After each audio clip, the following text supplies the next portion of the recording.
Welcome to Elton's Retirement Journey and Travel. My name is John. In this video, I wanted to talk about my experience as an 11-year-old during the 1973 oil embargo. So in 1973, the OPEC countries had started to wage war on Israel during the holiest day, Yom Kippur. Three countries invaded Israel: Egypt, Jordan, and Syria.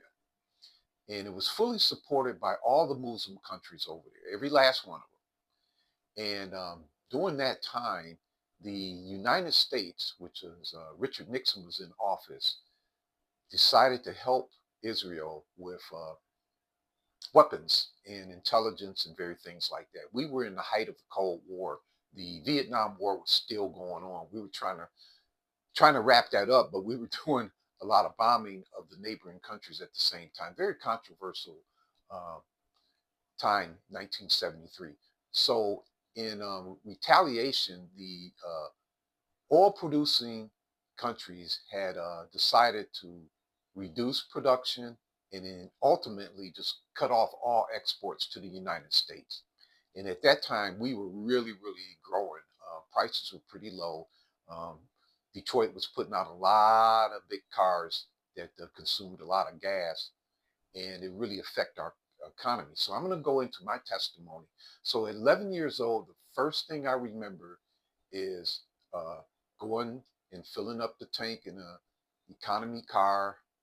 I think it was an AMC Rambler or something like that. We were riding around in, and it the price would go up every time Mom would go around there to get the gas, as well as eventually they decided to lower the highway speed from 70 down to 55 so that you cruise and your engine would go on more at a more efficient rate, um, supposedly extending your mileage.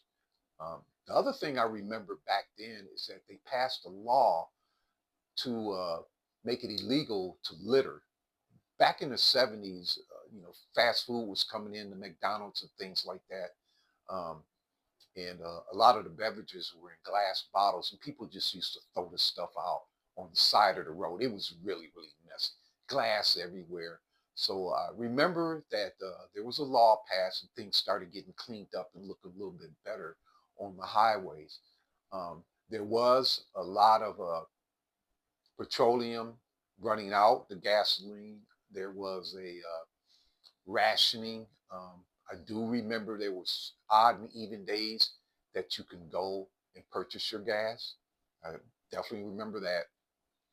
And also, it went on for about a year.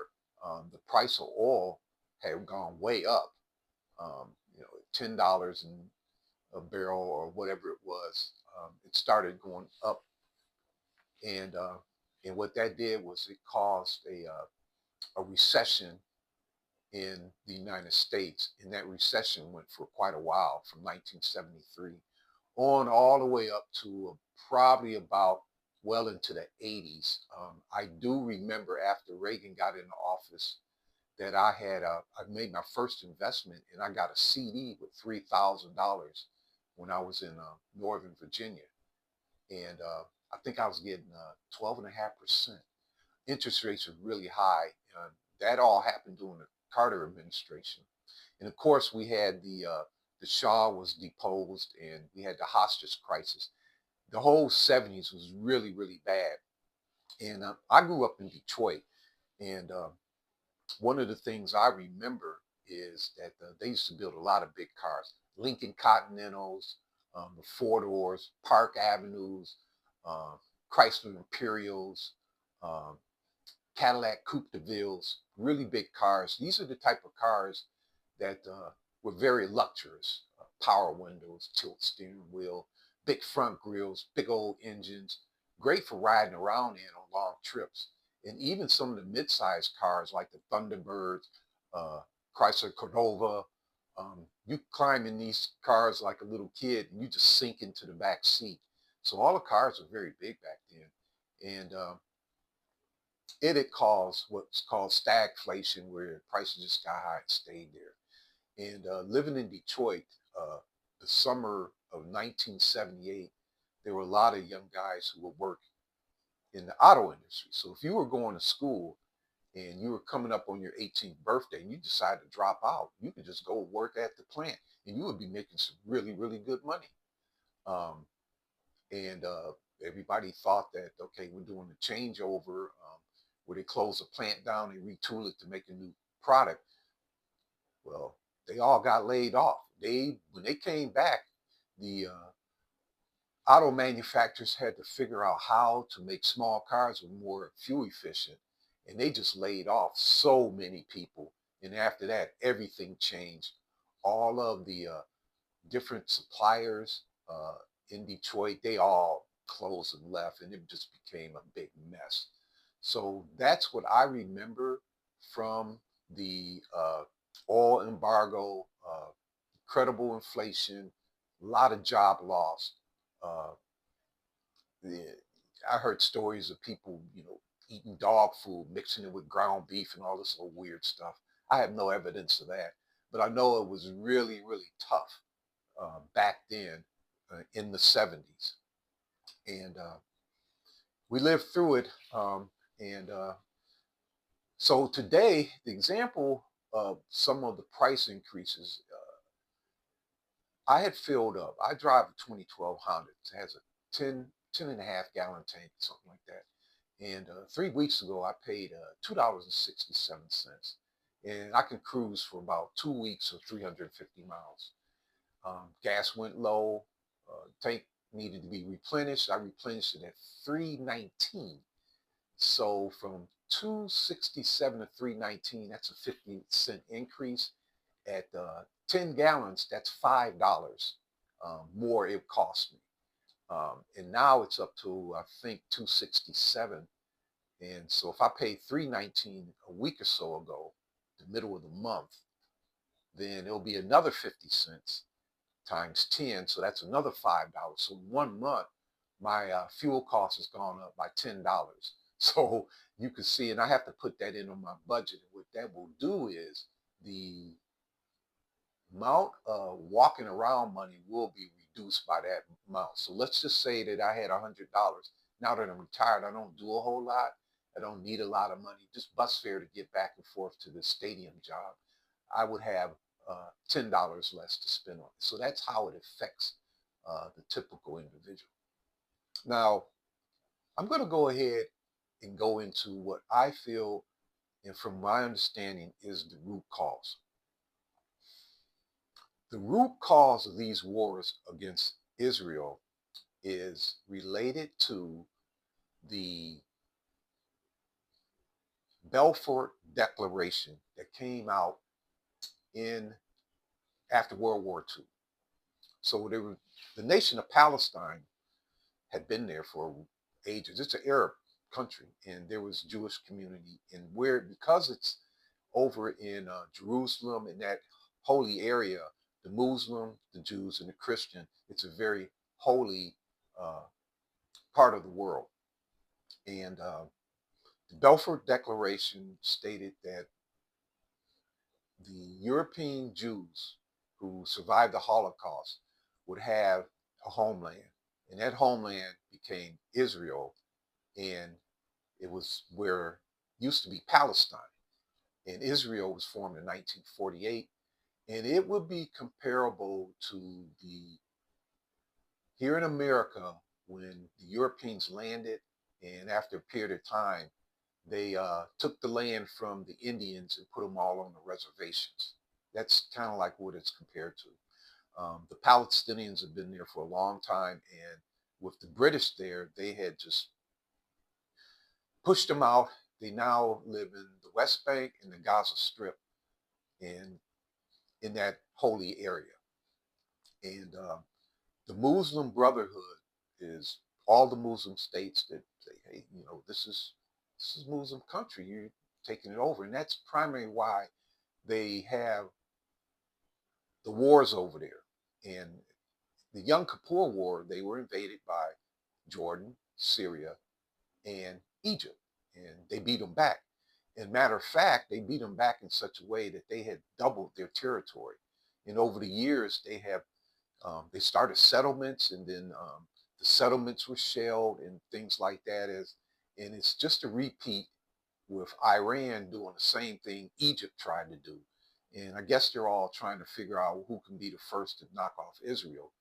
But that had affected the flow of oil. They actually turned off the spigot. It's a little different now. It's the kingdoms over there, the oil producing Saudi Arabia, United Arab Emirates, Qatar, that use that Straits of Hormone to transport their oil through in the natural gas.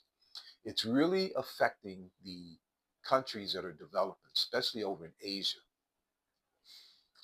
because these countries are like where we were at in the 80s with their economies developing, middle class, a lot of manufacturing, a lot of technical support coming out of India, which uses tremendous amount of natural gas. And it's affecting them a lot more than it is us, because during the oil embargo, we established a strategic reserve of where we would just collect oil and save it, and then we would lease it to help stabilize our market. We've got a lot of oil, and we actually export, but it's a commodity, and we're having to pay the market prices right now. Here in Georgia, they just suspended the gas tax to keep it from heading up towards $4 a gallon. So we have that ability, and we're bringing Venezuela on. But I thought that I would come on and just talk about my experience with the 1973 embargo, and it comes down to one thing: it is settling the Palestinian situation over there. They're trying to fight to get their homeland back, and that is really the root cause of it, from my understanding. I like all of the people of that region. I've had the pleasure of traveling to Egypt, and I've traveled to Dubai and Abu Dhabi. Egypt's very old. United Arab Emirates is very new. So while in United Arab Emirates, the first day that we went on the tour, we went to Palms Island, and that type of engineering, I think, could be deployed on the Gaza Strip, where you build the land out into the Mediterranean and looking to give the people of that region new land, brand new land. Just build it on out like they did the Palms Island, and then build up brand new institutions for the people of that region.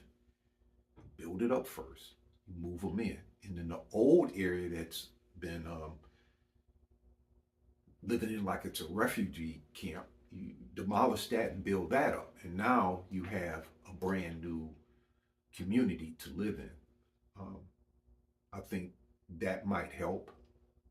Um, Witnessing the incredible engineering, the wealth that's over there to help them, would be a really good solution. Leaving their homeland where they don't have access to the religious institutions there, I don't support that. I think that they should be able to take advantage of that just like everybody else that travels there. Um, but I think that going forward, them having their own community built for them would be uh, a solution. Because right now, it's basically the same thing over and over again. And Israel has the ability to keep fighting these people off. And, the resources that it's going into, trying to take the whole country back as it was back in the early 1900s is keeping them from growing as we move further and further into this century. If we can get this wrapped up in a couple years, and they can develop their own country and collectively ask for some type of funding. I know that I'm on a fixed income, but I would definitely donate some of my money, if even if it's $100 every year for the next 10 years to their cause to rebuild their new country. I think that would be a good solution, and everybody can have peace. Okay. My name is John. Thanks for listening. And if you like this content, we're going to be moving more on to the travel segment of my channel, and I think you might find that interesting. Okay. My name is John. Thanks for watching.